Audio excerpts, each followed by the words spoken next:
Are they putting their time into learning what we're supposed to know? Or are they on some other master's floor learning Aiki Jiu-Jitsu or something like that? Which have nothing to do with what you're supposed to be doing. We got so much material that we are inundated with things that we have to learn, and PIA form ain't one of them. Alright? I mean, I had a student come in one time, and he was a teacher, Board of Education. And the student upstairs, he told me, he said, well, sir, he said that he didn't want to learn Sanukas. He just wanted to learn the PIA forms. So I'm saying, well, look, if that's the case, then he should have told me that all he wanted to do was learn the PIA forms. I'd have set aside some time from waiting, go over there, stand in the mirror, and do that shit. And hey, you know what? I keep the hard-boiled eggs away from the raw eggs. Anyway, so I wound up putting him on the floor with the class one day. I never saw him again. That's when I had asked the student upstairs. I said, well, where's such and such and such, sir? He said that he didn't want to know that. He didn't want to know that stuff. He just wanted to do the PIA form. I'm like, well, guess what? You know what? One time, the Grandmaster asked me, said, well, Shem, would you teach a class for gay people? I'm thinking about it. He looked at me and said, Shem, money is great.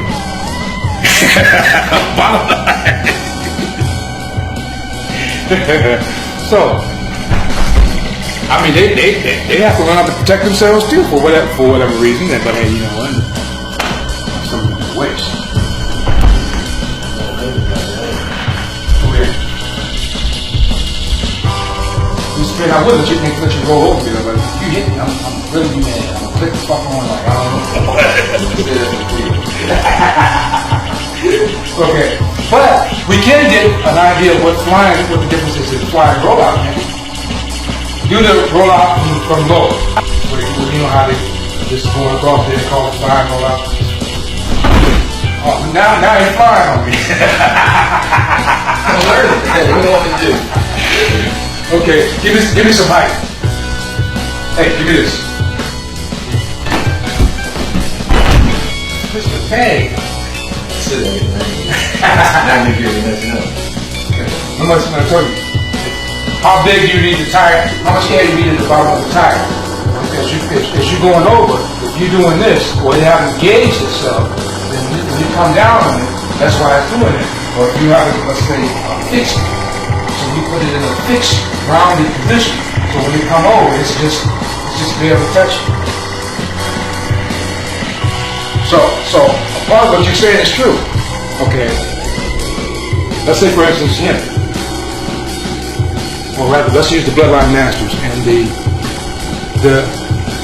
Book of Wonder archives. There is no point on there that any of us should not be able to understand what it is that he's saying. Would you agree? I agree. All right. So even if you introduce this material to his generations of students that's behind him, they're only going to look. They'll know what he said from the facilitator of what he gave to them, and the byproduct of what they're doing would be the same as what the master was doing. So the perpetuation of the system, the integrity of the system stays intact. We as the Bloodline Masters, we are responsible for the integrity of this system, whether we want to recognize it or not. Even if we have, we pay homage to two different gods. I mean, you can only serve one of them at a time, and sooner or later you will have to pay the piper. All right. So we have to ask the questions that we hope that by doing this, the system is around the system ain't 40 some odd years old. That the system is around for another 100 years or so, all right? And hopefully, within that next 100 years or so, that another Moses Power will be born from that action itself. That one individual may not have all the attributes, but we're trying to keep alive the attributes that made the system what it is, all right? At the point that we start diluting it, okay, the founder said that when a student comes to us, we have to give it up like we got it. All right? And know to whom we're giving it to. All right? So that's two mandates. to know to whom you are giving this to and give it up like you got it. It is not, what he's saying it was not for us to decide to water it down for someone. That has to be their own decision, because they have to find out whether or not if they're in a system that's for them. The reason why they have so many different systems of martial arts is because one system of martial arts is not for everybody. You have the guy that eats, sleep, and shoot this. You have the guy that want to get away from the wife for an hour or two. The one who's trying to get away from the kids. Okay. The rat, the cat, the dog, and all of those stuff. All right. But you allowing them to go ahead and make a conscious decision. Is this really what you want? Because if this is truly what you want, there ain't nothing that's going to stop you from being here. No excuses. You're going to be on that floor, and you're going to do the conditioning so that you can be able to eventually do what's in the system. But if you don't do the developmental exercises, then you won't be able to do the system, because it's going to impair you.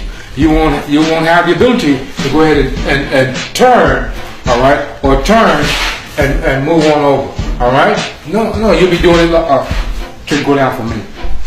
You'll be trying to do one of those numbers, and this is not within the system of Sanukis. That's within the universal system of studying karate or one of those systems. And all this move actually does is teach your body how to thrust forward. That's all it does. All right. That's all the C-step does. Whereas you using natural motions in Sanukis, stepping forward. All right. And then you finding out how to put your body weight. That if you go up like this, your body weight ain't. Now your body weight is up there. That you have little control and balance, especially in an aggressive situation or in communication. You already tied your hands and tied both feet, and the guy wants you to salute. You have to understand, be as simplistic as possible in what it is that you're trying to get to and where you're trying to go. What is it that you want from this?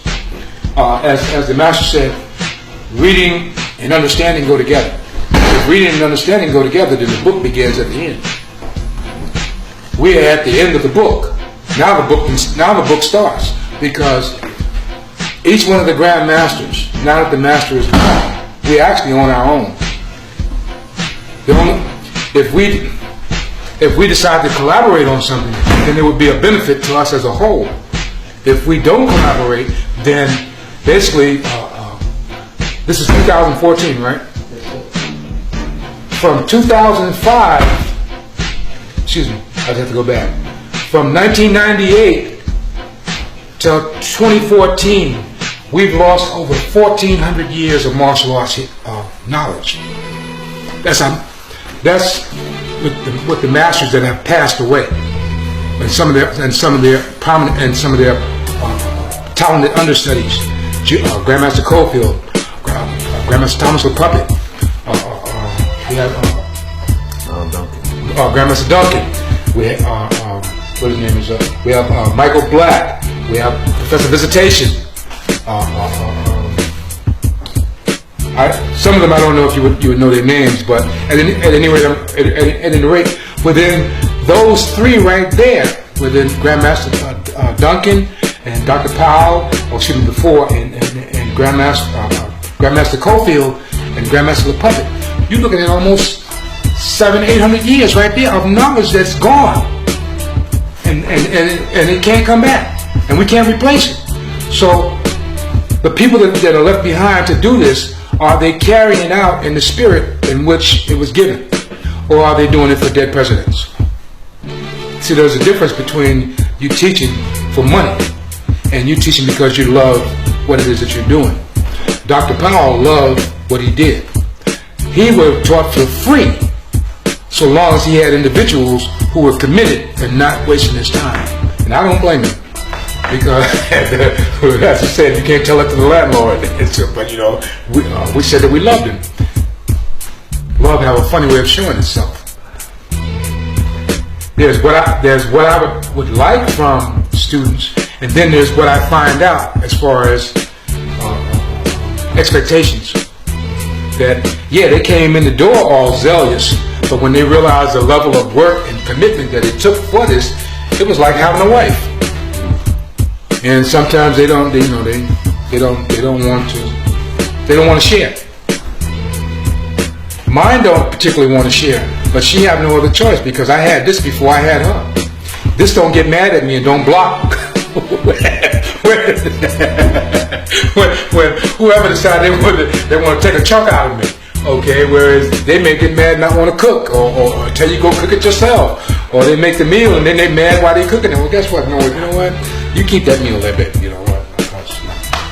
I want you to do it because you want to. Some of us even have wives who they would like to train, but they want to bring the mentality of them being our wives with them. That doesn't work on this floor. The only thing that works on this floor is one recognize that since they would say, I say and you do. You can ask the question later on. All right? But for right now, give it 100%. As opposed to, that's a little too difficult. What you said about the C-step, the Salukis variation of that. Just step off. Go on to the person.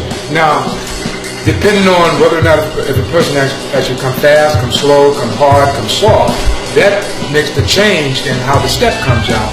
But other than that, this is not written in stone. This is what they copied and made theirs. This have nothing to do with martial arts as a whole. But I'll show you what this does do. You see this line? Yes. Let's say this thing. Get in front of that line.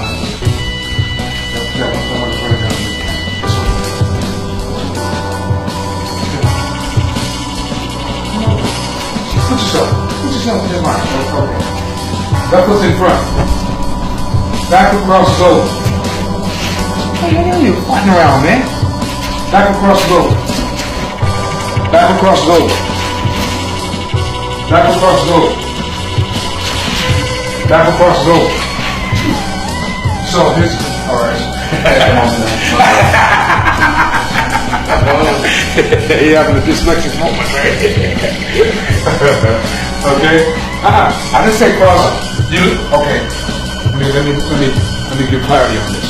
Come back around. The foot that's behind, slide it over and leave it at the length that it's at. The foot that's behind, cross it over at the length that it's at. So if you change where it's at, then it's going to change something on where you at. All right. So you see it's moving him sideways down the floor. I found this out at 14. I had the time. I had the time. Okay.